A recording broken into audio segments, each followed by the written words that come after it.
This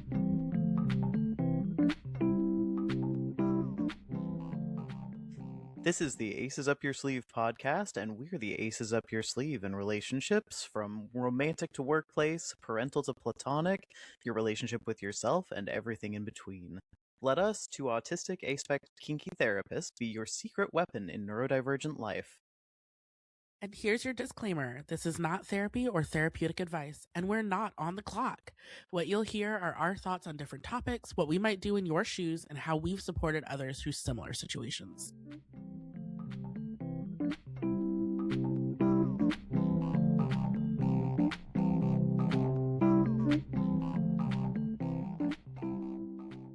Hello and welcome to the Aces Up Your Sleeve podcast. I'm your host, Cade. And I'm your host, Sabrina. This is the final part of our Kink mini-series. So, oh my god, it went so fast. I know. We could talk about this forever. Yeah, that's true. And we will. That's the nice part. Like, we're not done talking about kink on this podcast, so that's good. Yes, absolutely. And we're not done talking about it in our professional lives either. So if Certainly you're a therapist listening, quick reminder, we're going to be presenting at the virtual BDSM and mental health conference. It's called Thrive. Everything's in the show notes. It'll be from May 29th through 31st, and registration is like a pay what you can by donation thing. Your donation goes right to the volunteer staff and the presenters. thrivevirtualcon.com is the link, and our specific topic is going to be autism and age play, embracing sensory joy. Woo. And some people are like, what is age play? We can get into that way more at the training, but a lot of what Sabrina and I talk about when we do presentations on kink in general is that connecting to your inner child piece. Mm-hmm. So expect to hear a lot of that. Expect to leave with some stuff that will really help you connect your sensory interest to this style of play and this kink. Our presentation is on May 30th at 11:30 a.m. Pacific time. So if you're in a different time zone, you'll have to figure out when that is. And yeah, you'll get a free handout. The handout will later be available for purchase, so you won't necessarily miss out. And then Sabrina's also going to be part of Thrive's Cluster B panel on May 31st, which is at 1:15 p.m. Pacific time. And yeah, that should be fun too. They have a lot of great, diverse folks that show up to do these panels. Yeah, I'm looking so forward to some of the, like, because I know there's an S-type panel and a D-type panel, and just some really cool panels, but also some really cool, like, individual. I'm so pumped. I'm so excited. It's always fun. And even if you like go into one of the presentations or panels and you're like, oh, I don't really agree with that presenter's take on this, you hop into the next one and you're like, oh, well, now I've found like my people. This makes so much more sense and clicks with me. And yeah, it's just very cool to see such a wide array of opinions and thoughts and knowledge, really. Yep, for sure. And to be honest, depending on how your brain works, if you don't like one, hop over to the other room. There's gonna be like 3 rooms running most of the weekend. Yes. Yeah, truly. So that's Thrive. And then also in mid-June, we're going to have something cool coming up that's related to kink. Again, mostly for therapists. So if you're following us on social media, you'll get some updates later. Woo! Cool. Oh, one more thing that we ought to pitch just in case anybody needs a reminder. What is this? May 12th-ish? So coming up this week, we've got our GEMS Neurodiversity Summit. And this is the first one we've ever done, testing it out. Sabrina and Jamie Roberts, who's been on the podcast a few times now, we are trying to basically bring the lived experience piece, the joy, and the passion for working with teens and supporting them into one big day-long summit on May 16th. It's going to start at 10 a.m. Pacific, and depending on which ticket you get, you could be there for 5 hours with us, 4 hours with us. It should be a fun time. I'm really looking forward to it. And so you've heard us talk it a little bit because we're super excited. And then our hope is that we will continue doing GEMS Neurodiversity Summits on different topics. So this topic is ADHD and autistic teens specifically.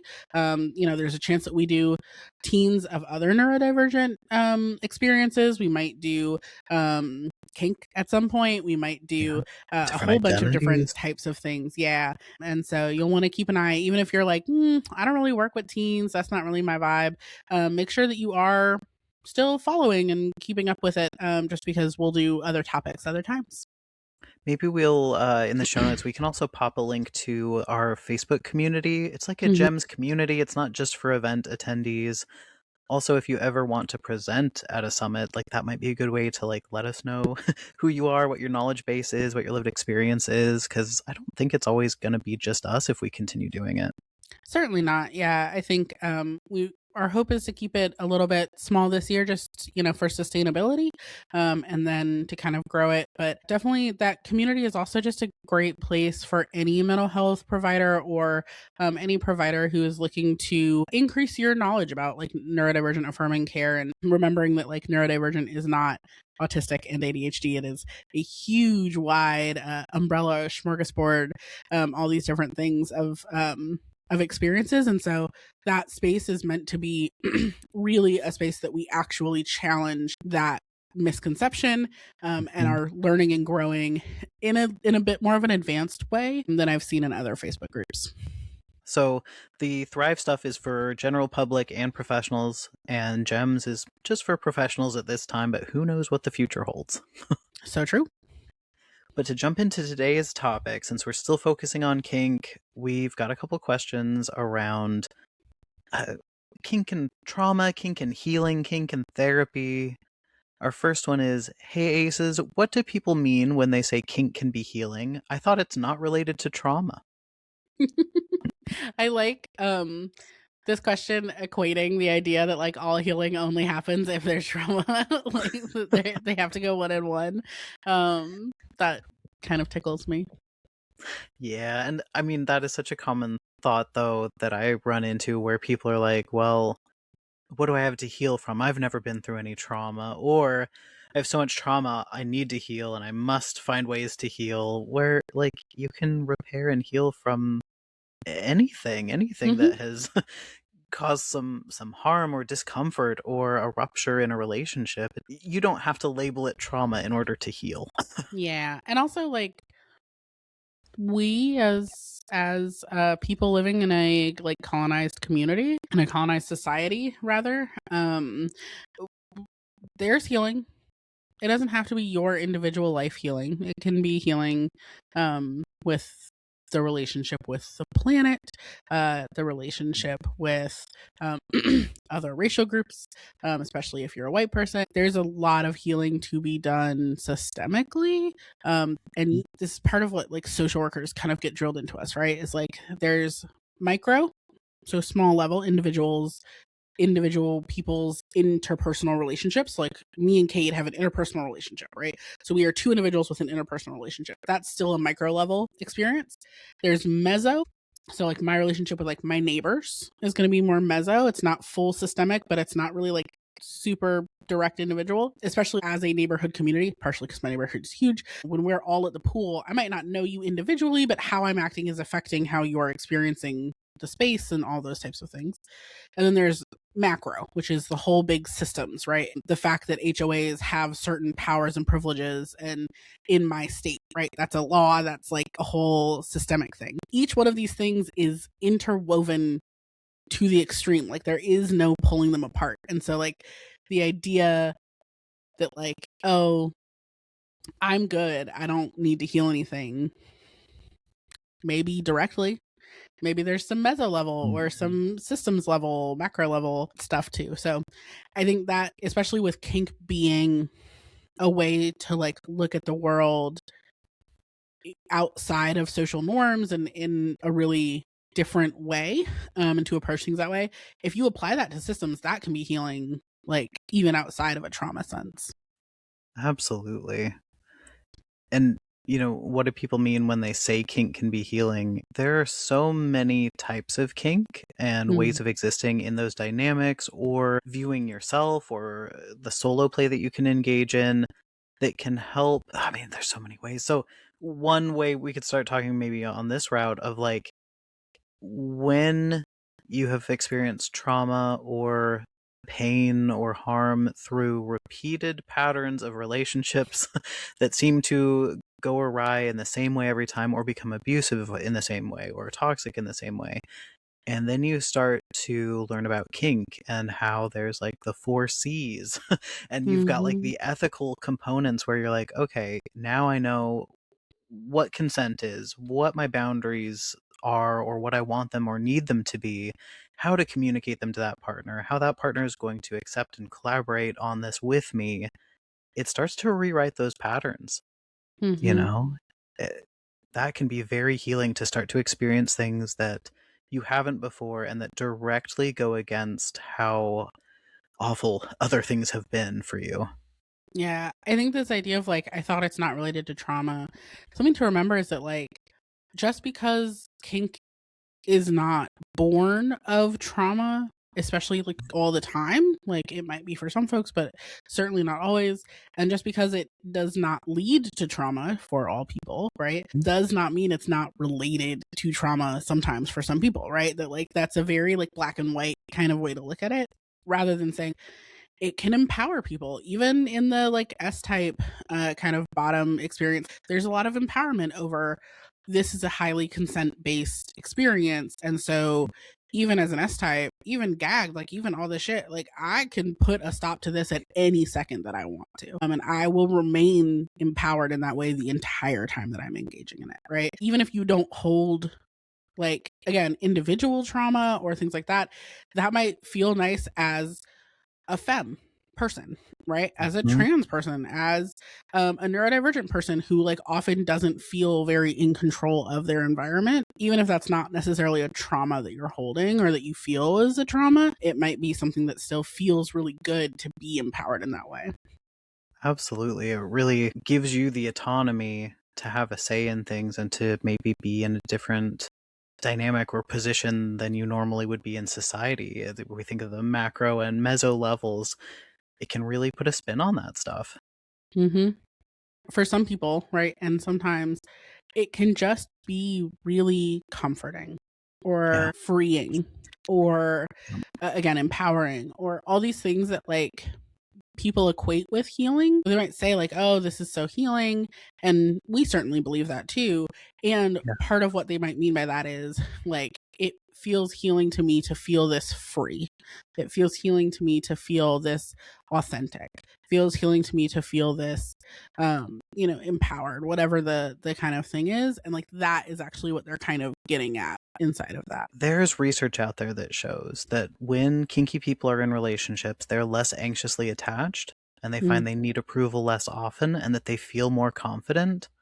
So all of those qualities are not coincidence. It's almost by design when you're in those kink dynamics that are following certain ethical standards of consent and communication and being aware of safety risks, that you are going to build and strengthen the certain skill sets required to be less anxiously attached and get that reciprocated secure attachment and mhm. know that like, okay, this partner is here or partners are here for me in these specific ways.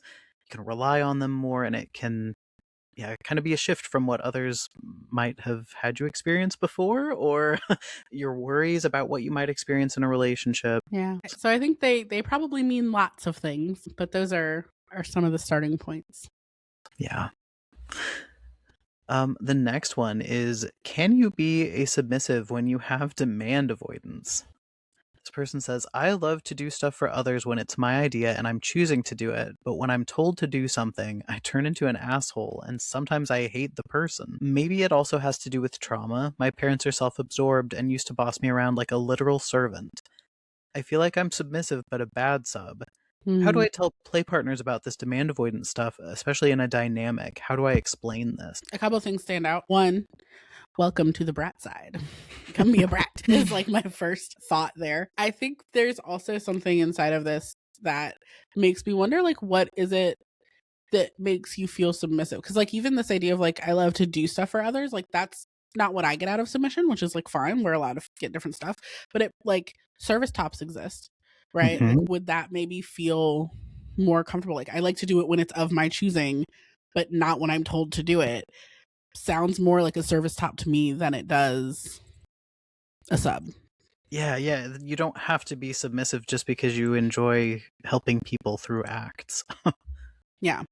And so I do wonder, like, if there's maybe just some more exploration of roles that might be helpful. That's not to say, so like the original question, right? Can you be a submissive when you have demand avoidance? Yeah, Sure. I think almost certainly. My demand avoidance is not as strong as others, so I could be missing something there. But I definitely think that you can probably be anything that you are.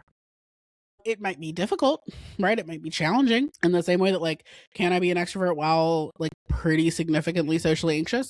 Yep. Does it suck balls? Absolutely.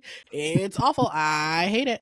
So, like, there's some of that, but I do also wonder if there's just a little bit of space to, like, have you actually explored all of the different role types that there are, because there might be one that feels like it fits better. Yeah, also I feel like I'm I'm submissive but a bad sub. Hmm. A bad sub for who? Because there might be Mm. someone who is looking for exactly what you're describing, who would not find it a challenge, or would find it a fun challenge. Mm-hmm. Yeah, there's probably someone out there who you're the perfect match for. You just haven't run into them yet. I know the usual discourse around submission is like you must always be submissive and listen to your dom, whoever that is. That's not necessarily true, and some dominants don't like that. Mm-hmm. And I think to that point, so like I kind of jokingly said, like, come to the brat side. I actually don't know Yeah, that bratting would be an ideal situation for someone with demand avoidance, because, like,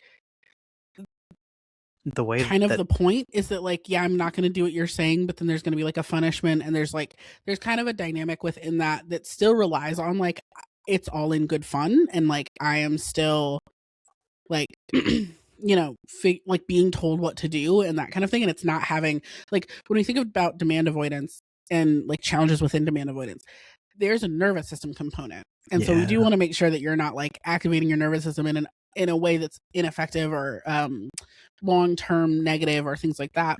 yeah, I do think that, like, if you want to find, because like that's the thing, right, is like brats usually go along with brat tamers. Your demand avoidance is not going to be tamed. Like, that's not how that tends to work well. yeah. Um, do you know But what I mean? perhaps you could have a conversation though with the dom in that situation to figure out like what sort of sensory regulation, like what things would help Mm, that we could play out in a kink way that would hmm. still end up with all of us getting our needs met, while respecting that I might go into fight or flight mode for a little bit because those demands are going to feel very intense at first. And how do we Yes. quickly move through that?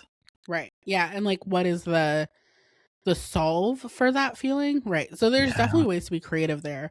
But I do also wonder, like,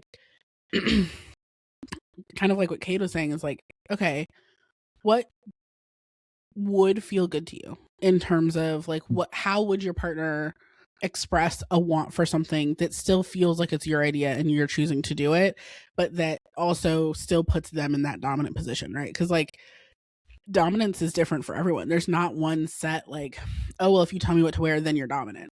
Oh well, if you do this, then you're dominant, right? Like, that's not really how that works. And so it could be worthwhile to just sit down and be like, okay, I'm looking for someone who's going to let me serve them in the way that I am coming up with on my own, and that they're appreciative of being served. And that's the kind of dom that they are. Absolutely.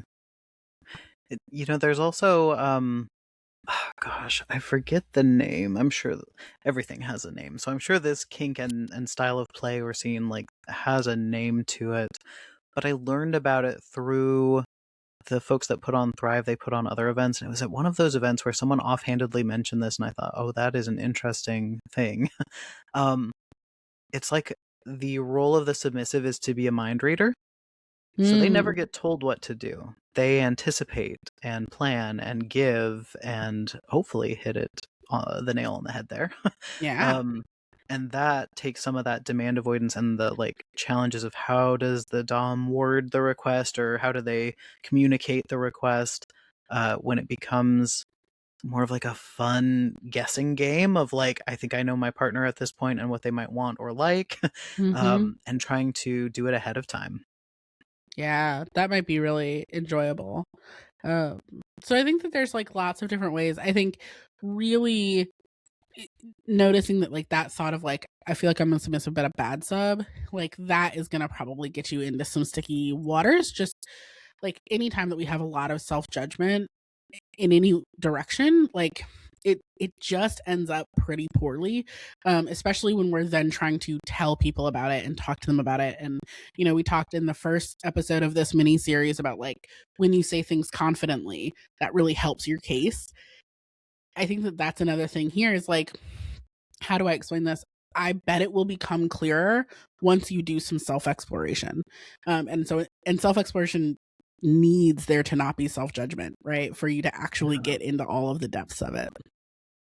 Yeah, and verdict, stamp of approval, you don't sound like a bad anything. It's cool that you're doing this level of like introspection and self-reflection and trying to figure out where do you fit, what might you want to explore, how could you find ways to be true to yourself and enjoy things still. Yeah, absolutely. I think I'll end it with this, that it sounds like it's very worthwhile to just sit down and like, make a list of all the shit you like. Make a list of all the shit you don't like. Figure out like the specific words. It is totally fine to go up to someone and be like, here's the scripts. Like, here are the sets of words that like my nervous system can handle in scenes. Like, that is part of the consent organization that you're doing at the beginning, is you're setting up like, what does this scene want to be? How do we want to play with each other? All of these things. Ain't nothing wrong with a little script. No, or if that feels like too much work up front and you just heard all that as a demand, there's also links out there for people to go look up declarative language and how to learn that. Like, that's on the other person to go learn it for you. Very true. I think, how do I tell my partners about this demand avoidance stuff, especially in a dynamic? Tell them, I mean, like you just said it. How do I do it? Tell them, like, hey, I have demand avoidance now. Like Kate said, I probably just said that in a way that's like, super demandy. But like, I'm very much a person who like, I'm going to say these words, and if they scare you the fuck off, then that's probably better for me in the long run. Yeah. And if you're willing to sit down and like listen and actually follow through and ask questions and do your own research and all that stuff, then that actually is a much better sign, and I'm way more likely to actually enjoy having fun with you. But if it wasn't going to be this, it was going to be something else, and I'd rather know now. Which is generally what we're looking for in play partners or partners in general, someone who's open to doing a little extra to figure out who we are and what we need and what that means. Yeah. So hopefully, you'll find someone who's doing that for you. Cool. Yeah. On our bonus content, we're going to go chat about disappearing during sex and CPTSD or complex post-traumatic stress disorder. Is it okay to do that? Is it a trauma response? Is it fair to your partner? We'll give our thoughts. Please expect new episodes weekly on Tuesdays. You can find Kate at Cryptid Learns and Sabrina or me at Radical Insights Consulting on Facebook or Instagram. You can add a .com to the end of either one of those for our websites. Follow the podcast on Facebook or Instagram at Aces Up Your Sleeve Pod so you can interact with us and see when new episodes release. If you have any questions for us, visit neurokink.org/AUYS and send it our way. We're going to jump over to Patreon and record Upping the Ante, our exclusive bonus content over at patreon.com/Aces Up Your Sleeve Podcast. You can also listen to it wherever you stream once you join our Patreon. Bye-bye.